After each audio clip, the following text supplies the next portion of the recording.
அருணும் பிரேமாவும் love marriage பண்ணிக்கிட்டாங்க. அவங்களுக்கு கல்யாணம் ஆகி கொஞ்சம் மாசங்கள் தான் ஆகுது. சுமனுக்கும் மதுவுக்கும் பிரேமாவை சுத்தமா பிடிக்கல. அதுக்கு காரணம் என்னன்னா, பிரேமாவோட அப்பா ரோட்ல சாட் கடை வச்சிருக்காரு. அதனால எப்பவுமே அவங்க அவளை திட்டிக்கிட்டே இருப்பாங்க. வந்துட்டியா மகாராணி? வரத பார்த்தா ஏதோ பெரிய ராஜகுமாரி மாதிரியே வரா பாரேன். பிரேமா இவங்க பேசுறதை எப்பவும் கவனிக்கவே மாட்டா. பிரேமாவோட புருஷன் அருண் ஒரு நல்ல மனுஷன். அவனோட சம்பளம் ரொம்ப கம்மி.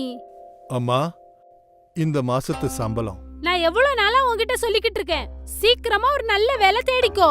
இவ்வளவு கம்மி சம்பளத்தை வச்சு வீடு எப்படி நடத்துறது? இங்க பாரு, உன்னோட சின்ன தங்கச்சி உன்னை விட அதிகமா சம்பாதிக்கிறா. நல்ல விஷயம்தாம்மா, அவ படிச்சிருக்கா. நீயும் படிக்க வேண்டியதுதானே? குறைஞ்சபட்சம் நான் சொல்ற பொண்ணையாவது நீ கல்யாணம் பண்ணிருந்தேனா இன்னைக்கு நம்மளோட வீட்டுல எந்த ஒரு கஷ்டமும் இருந்திருக்காது. அம்மா, இப்பவும் நம்மளால முடியுமே. அண்ணா அவரோட வேலையை விட்டுட்டு ரோட்டுல தஹி பல்லி வித்தா நல்லா இருக்கும். நீ வாய மூடு. என்ன பண்ணணும்னு எனக்கு தெரியும். நீ இப்ப எதுக்கு தேவையில்லாம அவ மேல கோவப்படுற? உன்னோட சம்பளம் கம்மியா இருக்கிறதுக்காக எதுக்கு அவகிட்ட நீ கோவப்படுற? திட்டணும்னா உன்னோட பொண்டாட்டி பிரேமாவை போய் நீ திட்டு. உங்க ரெண்டு பேர்கிட்ட பேசுறது வேஸ்ட். அப்புறம் அவன் கோவத்தோட அங்க இருந்து போயிட்டான். இது தினமும் நடக்கிற விஷயம்தான். டெய்லி சோனாவும் மதுவும் பிரேமாவையும் அருணையும் திட்டிக்கிட்டே இருப்பாங்க. இதுக்கப்புறம் நாம இங்க இருக்க கூடாது. நம்ம எங்க போறது? எங்கேயாவது போலாம், ஆனா இங்க இருக்க கூடாது. அம்மாவும் பொண்ணும் நம்மள இங்க வாழ விட மாட்டாங்க. அன்னைக்கே பிரேமாவும் வருணும் வீட்டை விட்டு வெளியே போயிட்டாங்க. அவங்க ரெண்டு பேரும் நேர பிரேமாவோட அம்மா வீட்டுக்கு போனாங்க. அப்புறம் பிரேமா அவங்க அப்பா அம்மா கிட்ட நடந்ததெல்லாம் சொன்னா. மாப்ள, நீங்க ஒன்னும் கவலைப்படாதீங்க. நீங்க ரெண்டு பேரும் எங்க கூடவே இருக்கலாம். இல்ல மாமா, ஊர்ல இருக்கிறவங்க பேச ஆரம்பிச்சிருவாங்க. அவங்க பேசினா பேசிட்டு போறாங்க. அவங்க பேசுறதெல்லாம் கேட்டுக்கிட்டு இருந்தா நாம வாழவே முடியாது. ஆனா எங்களால உங்களுக்கு கஷ்டம் இருக்கக்கூடாது மாமா. சொந்த பசங்களை பாத்துக்கிறது யாருக்காவது கஷ்டமா இருக்குமா என்ன? கொஞ்ச நாள் நீங்களும் எங்க கூட இருந்தீங்கன்னா அது எங்களுக்கும் எங்க பொண்ணு கூட இருந்தது மாதிரி இருக்கும். அதனால கொஞ்ச நாளாவது நாங்களும் சந்தோஷமா இருப்போம்ல மாப்ள. சரி. அருண் அங்க தங்குறதுக்கு சம்மதம் சொன்னான். அருண் தினமும் காலையில 8 மணிக்கு அவன் வேலைக்கு கிளம்பி போயிடுவான். அப்புறம் சாயந்தரம் 6 மணிக்கு திரும்ப வந்துடுவான். அதுக்கப்புறம் அவங்க மாமனார் மாமியார் கூட சந்தோஷமா உட்காந்து பேசிக்கிட்டு இருப்பான். இதே மாதிரி சந்தோஷமா நிறைய நாட்கள் கடந்து போச்சு. ஒரு நாள் அருண் சோகமா வீட்டுக்கு வந்தான். என்னாச்சு? ஏன் இவ்வளவு கவலையா இருக்கீங்க? என்ன சொல்றது, என் கம்பெனிய மூடிட்டானுங்க. என்ன? திடீர்னு என்னாச்சு? கம்பெனி லாஸ் ஆயிடுச்சான். அதனால நேத்து ராத்திரியே கம்பெனியை மூடிட்டானுங்க. சரிப்பா, இப்ப நீ என்னதான் பண்ண போற? நீங்க கவலைப்படாதீங்க, உங்களுக்கு வேறொரு வேலை கண்டிப்பா கிடைக்கும். அருண் கவலையா இருந்தான். ஏற்கனவே அவன் பொண்டாட்டி வீட்டுல தங்குறதுக்கு விருப்பம் இல்லாம தான் இருந்தான். இப்போ அவனோட வேலையும் போனதுக்கு அப்புறம் அவன் ஒரு தொந்தரவா இருக்கிறதா அவன் நினைச்சான். அடுத்த நாள் காலையில அருண் வேலை தேடுறதுக்காக அங்க இருந்து புறப்பட்டான். அவன் நிறைய கடைங்களுக்கு போனான். ஆனா எங்கேயுமே அவனுக்கு வேலை கிடைக்கல. அதனால அவன் மார்க்கெட்ல இருக்கிற கடைகள்ல வேலை தேடினான். வேலை வேணுமா? எனக்கு படிச்சவங்க எல்லாம் வேணாம், கூலி வேலை செய்யறவங்க தான் வேணும். நான் பண்றேன்யா. சரி, நீ நாளைக்கு வா. காலையில 10 மணிக்கு. சம்பளம் உனக்கு 5000. அருண் அதுக்கு சரின்னு சொல்லிட்டான். எதுவும் இல்லாம இருக்கிறதுக்கு ஏதாவது கிடைச்சா நல்லதுன்னு நினைச்சான். சாயந்தரம் அவன் வீட்டுக்கு வந்ததுக்கு அப்புறம் மாமியார் மாமனார் கிட்ட எல்லாத்தையும் சொன்னான். தப்பா எடுத்துக்கலன்னா நான் ஒரு விஷயத்த சொல்லட்டா? சொல்லுங்க மாமா. நீ வெளியில போய் கூலி வேலை செய்யறதுக்கு பதிலா என் கூட தஹி பல்லி விக்கலாம்ல? ஆனா மாமா, எப்படி? மாப்ள, அது நம்ம வீட்டு வியாபாரம். உனக்கு அது செய்ய தெரியாது, ஆனா பிரேமாக்கு செய்ய தெரியுமே. அவ ரொம்ப சுவையா அதெல்லாம் தயார் பண்ணுவா. இந்த வேலையை நீ குறைவா நினைக்கலன்னா இந்த வேலையை நீ செய்யலாம்ப்பா. நான் உறுதியா சொல்றேன், நீ இத செஞ்சா நீ நல்லா மேல வருவப்பா. அருண் அந்த விஷயத்த பத்தி யோசிச்சுக்கிட்டு இருந்தான். அப்பாவோட யோசனை ரொம்ப நல்லா இருக்குங்க. நம்ம 2 பேரும் சேர்ந்து வேலை செய்ய முடியும். சரி, நான் இப்ப செய்யறேன். அருண் அதுக்கு சரின்னு சொல்லிட்டான். அந்த வேலை ரொம்ப சின்ன வேலை தான். ஆனா எல்லாருமே எப்பவும் ஒன்னா இருக்கலாம். அடுத்த நாள் காலையிலேயே பிரேமாவும் அவங்க அம்மாவும் தஹி பல்லே செய்ய ஆரம்பிச்சாங்க. அப்புறம் அருணும் விஜேந்திராவும் தஹி பல்லே விக்கிறதுக்காக கிளம்பி போனாங்க. தஹி பல்லே, தஹி பல்லே. சூடான சுவையான தஹி பல்லே. அந்த சத்தத்தை கேட்டு சில பேர் அந்த கடைக்கு வந்தாங்க. ஒரு பிளேட் கொடுங்க, கொஞ்சம் காரம் அதிகமா கொடுங்க. சரிங்க.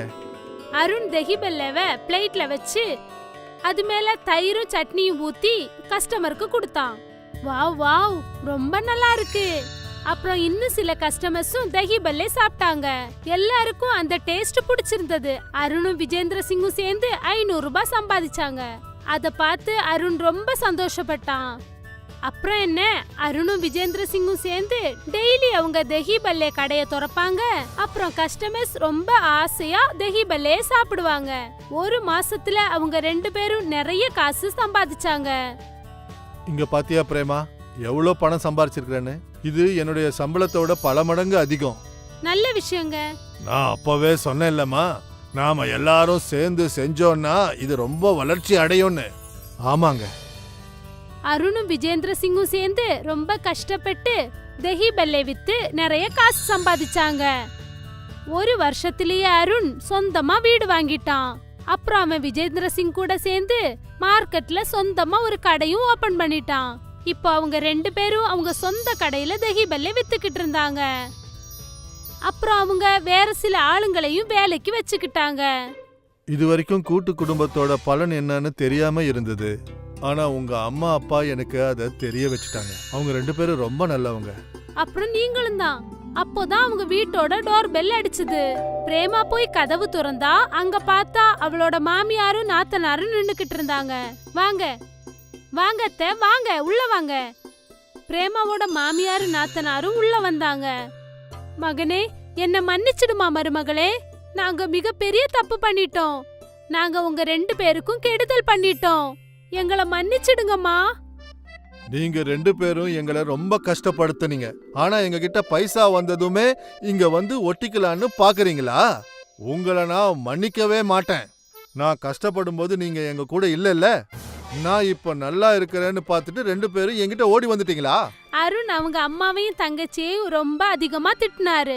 அவங்க 2 பேரும் கவலையோட வீட்ல இருந்து வெளியே போயிட்டாங்க.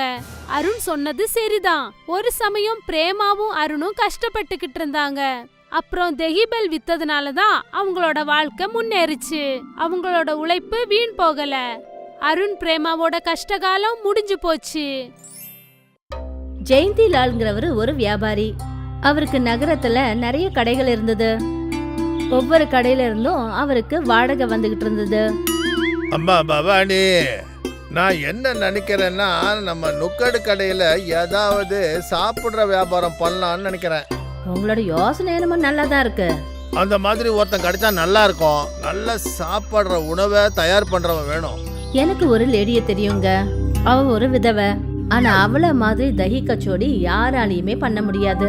அப்படி ஒரு சுவையோட இருக்கும். ஒரு வாட்டி சாப்பிட்டாங்கன்னா போதும், கஸ்டமர்ஸ் கூட்டமா குவிஞ்சிடுவாங்க. அது சரி, அந்தம்மா நம்ம கடையில தஹி கச்சோடி பண்ணுவாங்களா? அவ நம்ம கிராமத்தை சேர்ந்தவ. அவளுக்கு ஒரு பையனும் இருக்கான். ஆனா அவங்க இங்க தங்கறதுக்கு இடம் கொடுக்கணும். அப்படின்னா அவ நிச்சயமா நம்ம கூட சேர்ந்து வேலை பாப்பா. அப்ப சரி, நீ அவங்க கிட்ட சொல்லிடு. நாம வர்ற லாபத்துல பாதி பாதி பங்கு போட்டுக்கலாம். அதுக்கப்புறம் பாப்போம். சரிங்க. மறுநாளே பவானி அவளோட கிராமத்துக்கு போனா சீதாவை பார்க்க. அட நீங்களா? வாங்க வாங்க. ஆமா, எப்படி இருக்க? நான் நல்லா இருக்கேன். நீங்க சொல்லுங்க. உனக்கு தகுந்த ஒரு வேலை இருக்கு. ஆ சொல்லுங்க. நீ பண்ற தஹி கச்சோடி கிராமம் முழுக்க பிரசித்தமானது. என்னோட விருப்பம் என்னன்னா, நீ நகரத்துல இருக்கிற எங்க கடையில தஹி கச்சோடி செஞ்சு விக்கணும். அதுல என்ன லாபம் வருதோ நாம 2 பேரும் பிரிச்சுக்கலாம். சரிங்கக்கா, எனக்கு சம்மதம். ஆனா நகரத்துல நான் எங்க இருக்கிறது? அதுக்கான ஏற்பாடை கூட நான் பண்ணி வச்சிருக்கேன். நீ உடனே உன் பையனை கூட்டிக்கிட்டு நகரத்துக்கு கிளம்பு. சரிங்கக்கா. சீதா தனக்கு தேவையான எல்லா பொருட்களையும் கட்டிக்கிட்டா. அப்புறம் பவானி கூடவே நகரத்துக்கு கிளம்பி போனா. இங்க பவானி சீதாவுக்கு தங்கறதுக்கு ஒரு ரூம் கொடுத்தா. சீதாவும் அவளோட பையனும் அந்த ரூம்ல தான் தங்கினாங்க. கடையில கச்சோரி செய்யறதுக்கும் விற்கிறதுக்கும் எல்லா ஏற்பாடுகளையும் பண்ணிட்டாங்க. சீதாவும் அவளோட பையனும் சேர்ந்து கச்சோடி செய்வாங்க. அப்புறம் பவானி கவுண்டர்ல உட்காந்து பணம் கலெக்ட் பண்ணுவா. ஒரு கஸ்டமர் தஹி கச்சோடிய வாங்கினா, அத சாப்பிட்டான். உங்க கடையில செய்யற தஹி கச்சோடி ரொம்ப நல்லா இருக்கு. ஆ எனக்கு தெரியும். சீதா கையால செய்யற தஹி கச்சோடியோட சுவை கஸ்டமர்ஸ் நிறைய பேருக்கு பிடிச்சு போச்சு. ஒரு வாரத்துக்கு அப்புறமா பவானி லாப கணக்கு பார்த்தாங்க. அப்புறம் சீதாவுக்கு வந்த லாபத்துல பாதி காசை கொடுத்துட்டாங்க. ரொம்ப நன்றிக்கா. சரிம்மா. பாதி லாபத்தை எடுத்துக்கிட்டு பவானி தன்னோட வீட்டுக்கு வந்தா. இந்தாங்க இந்த வார லாபம். அடேங்கப்பா, இவ்வளோ பணமா? கஸ்டமருங்களுக்கு சீதா செய்யற தஹி கச்சோடி ரொம்ப பிடிச்சு போச்சு. நல்ல விஷயம். சீதாவும் அவளோட பையனும் 2 பேரும் சேர்ந்து தஹி கச்சோரி செஞ்சு வித்தாங்க. அப்புறம் இங்க பவானி கவுண்டர்ல உட்காந்து பணத்தை கலெக்ட் பண்ணிட்டு இருந்தா. ஒவ்வொரு வாரமும் வர லாபத்துல பாதி பணத்தை சீதா கையில கொடுப்பா. சில மாசமா தொடர்ந்து இந்த விஷயம் நடந்துட்டு இருந்தது. ஒரு நாள் ஜெயந்தி லாலோட மனசுல ஒரு எண்ணம் தோணுச்சு. நாளுக்கு நாள் நம்மளுடைய லாபம் அதிகமாக்கிட்டே போகுது. அது உண்மைதான். ஆனா இந்த லாபம் நமக்கு பாதி தானே கிடைக்குது. ஆமா, ஆனா இதுல நாம என்னங்க செய்ய முடியும்? சீதாவோட கையில பக்குவம் வாங்கி இருக்குங்க. அதனால தான் நம்மளோட தஹி கச்சோரி இந்த அளவுக்கு வியாபாரம் ஆகுது. அப்போ நாம என்ன பண்ணணும்னா லாபத்துக்கு பதிலா சீதாவுக்கு கூலி கொடுக்கூடாது. இதனால லாபம் கூட நம்மளுக்கு அதிகமாகும்ல. பவானி சீதா கிட்ட பேசுறதுக்கு வந்தா. என்னாச்சுக்கா, நீங்க இங்க வந்திருக்கீங்க? சீதா, இப்போ விலைவாசி எல்லாம் ஏறிடுச்சு. உனக்கே நல்லா தெரியும், அந்த கடை எனக்கு சொந்தமான கடை. அதனால பாதி லாபம் எனக்கு பத்த மாட்டேங்குது. பேசாம இப்படி பண்ணுவோம், நான் உனக்கு தினமும் அந்த நாளுக்கான பணத்தை கொடுத்துட்றேன். தினமும் 300 ரூபாய்.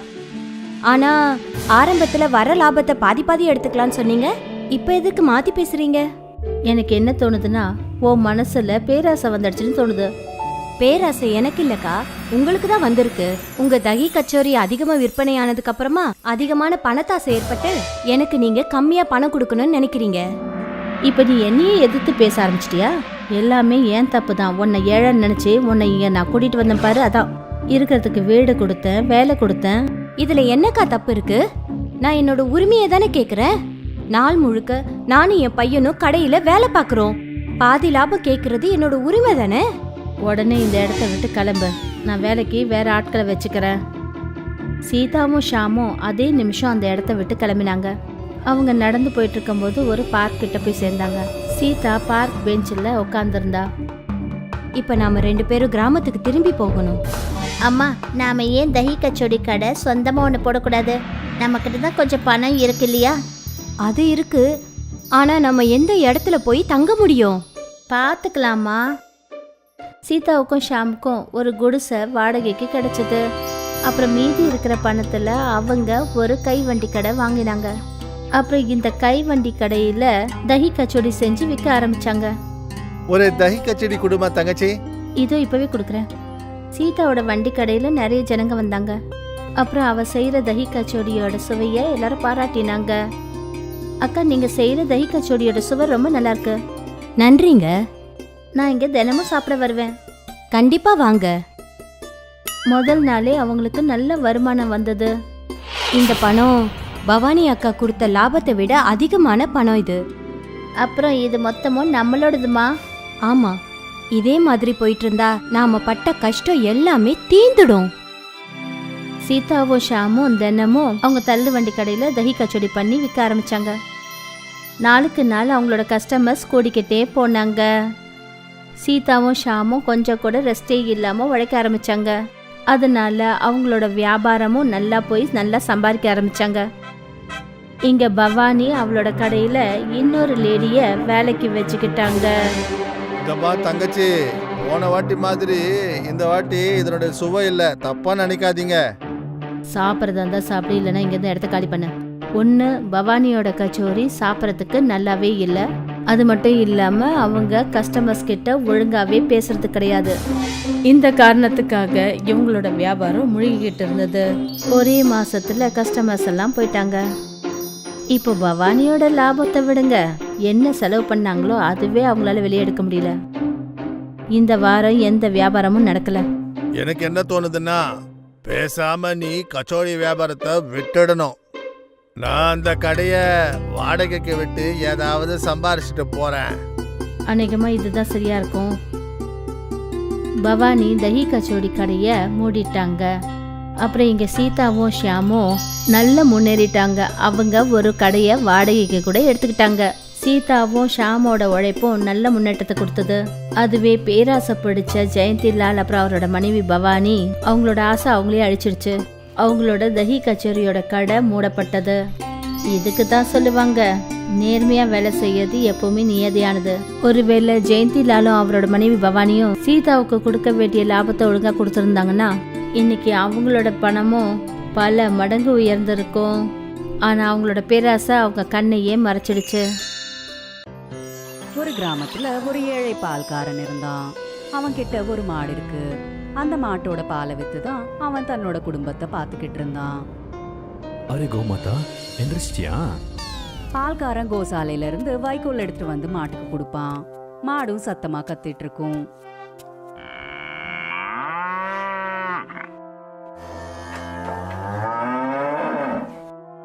இந்த கோமாதா, முதல்ல நீ சாப்பிடு, அதுக்கப்புறம் நான் பால் கறக்கிறதுக்கு வரேன். பால்காரன் மாட்டுக்கு வைக்கோலை வச்சுட்டு அங்க இருந்து வீட்டுக்கு போயிட்டான். அப்புறம் மாடு வைக்கோலை சாப்பிட்டுட்டு இருக்கும். கொஞ்ச நேரத்துக்கு அப்புறம் பால்காரன் ஒரு சின்ன பக்கெட் எடுத்துக்கிட்டு பால் கரைக்கிறதுக்காக மாட்டுக்கிட்ட வந்தான். மாடு வைக்கோலை சாப்பிட்டுச்சு. இப்போ பால்காரன் பாலை கரைக்க ஆரம்பிச்சிட்டான். பாலை கரைச்சதுக்கு அப்புறம் அந்த பாலை ஒரு கேன்ல ஊத்தினான். அட, நான் கூப்பிடுறது கேக்குதா? சொல்லுங்க. நான் பால் விற்கிறதுக்கு மார்க்கெட்டு போறேன். வரதுக்குள்ள சாப்பாடு தயார் பண்ண. சரி, நீங்க மார்க்கெட்டுக்கு போயிட்டு வாங்க, நான் அதுக்குள்ள சாப்பாடு செஞ்சு வச்சிடுறேன். பால் பால் பால் பால், பசும்பால் பசும்பால் பசும்பால் பசும்பால், பால்கார வந்திருக்கேன், பால் வாங்கலையா? அட அண்ணன், 1 லிட்டர் எவ்வளோ? அண்ணா, லிட்டர் 50 ரூபா. ஆனா மற்றவங்க எல்லாம் 40 ரூபாய்க்கு கொடுக்குறாங்களே.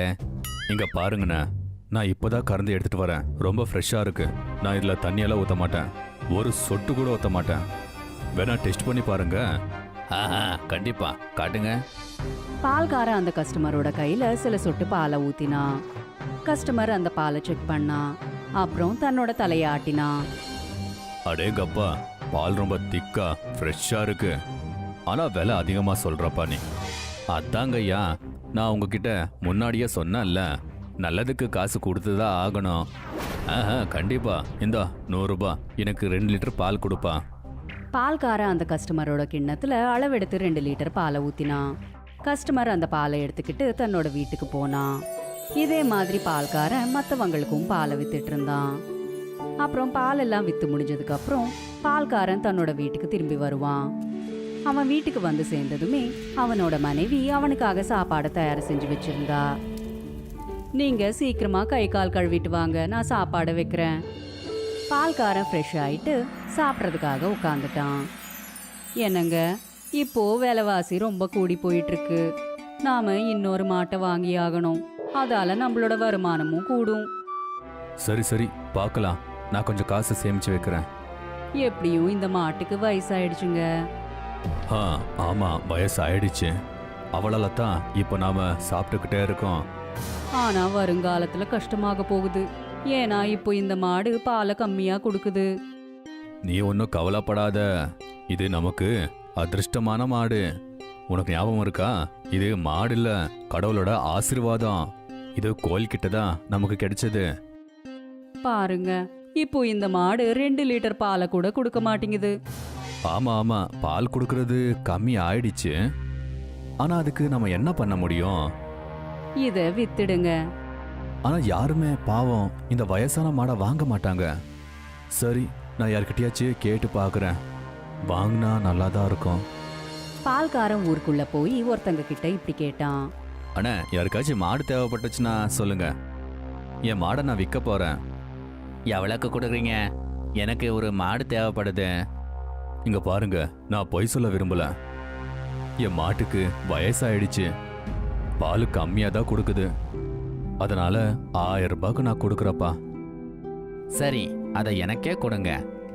அந்த ஆளு பால்காரனுக்கு ஒரு 1000 ரூபாவை கொடுத்து அந்த மாட்டை வாங்கிட்டு போயிட்டான். அப்புறம் அந்த மாட்டை எடுத்துட்டு வந்து தன்னோட மாட்டு கொட்டகையில கட்டி வச்சுட்டான். நானும் இப்போ பாலை விற்று காசு சம்பாதிக்க போறேன். அந்த ஆளு மாடு சாப்பிட்றதுக்காக வைக்கோல் எடுத்துட்டு வந்தான். சீக்கிரமா சாப்பிடு, நான் பாலை கறக்கணும். மாடு சாப்பிட்டு முடிச்சதுமே அந்த ஆளு பாலை கறக்க ஆரம்பிச்சிட்டான். அட என்ன இது? இது வெறும் 1 லிட்டர் தான் பால் கொடுத்துருக்கு. இப்படி இருந்தா எப்படி?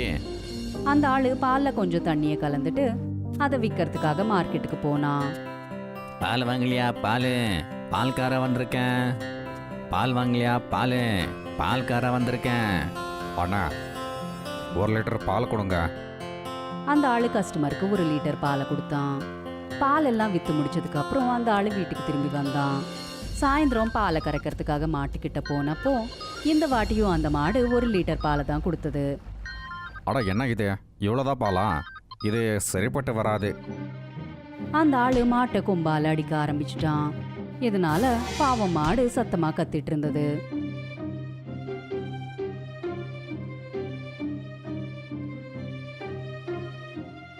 மாட்டோட இந்த சத்தத்தை கேட்டு அந்த சைடா போயிட்டு இருக்கிற பழைய பால்காரன் அந்த இடத்துக்கு வந்துட்டான். அங்க பார்த்தா புது பால்காரன் மாட்டை அடிச்சுக்கிட்டு இருந்தான். அட நீங்க என்ன பண்றீங்க? கோமாதாவை நீங்க அடிக்கிறீங்களா?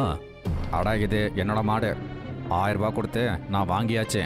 பால் கொடுக்கலனா ஆடி வாங்கத்தான் செய்யணும். அட இது சரியில்லை.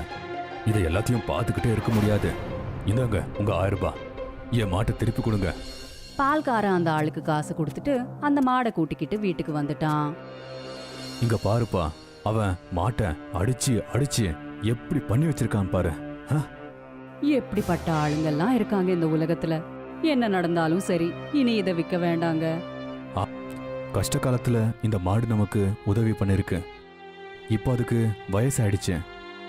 நாம இதை யாருக்குமே விற்கவே கூடாது. பால்காரன் மாட்டுக்கு வைக்கோல கொடுத்து பாலை கறக்க ஆரம்பிச்சுட்டான். அந்த பாலை ராத்திரி பானைக்குள்ள வச்சான். அடுத்த நாள் எழுந்திரிச்சு பார்த்தா அந்த பால் தங்க தயிரா மாறி இருந்தது. இத பார்த்து பால்காரன் ரொம்ப சந்தோஷப்பட்டான். அட பாத்தியா, இது தங்க தயிர். ஆமாங்க, இது அந்த கோமாதாவோட ஆசீர்வாதம் தான். பால்காரன் அந்த பானையை எடுத்துக்கிட்டு தங்க கடைக்காரன் கிட்ட போனான்.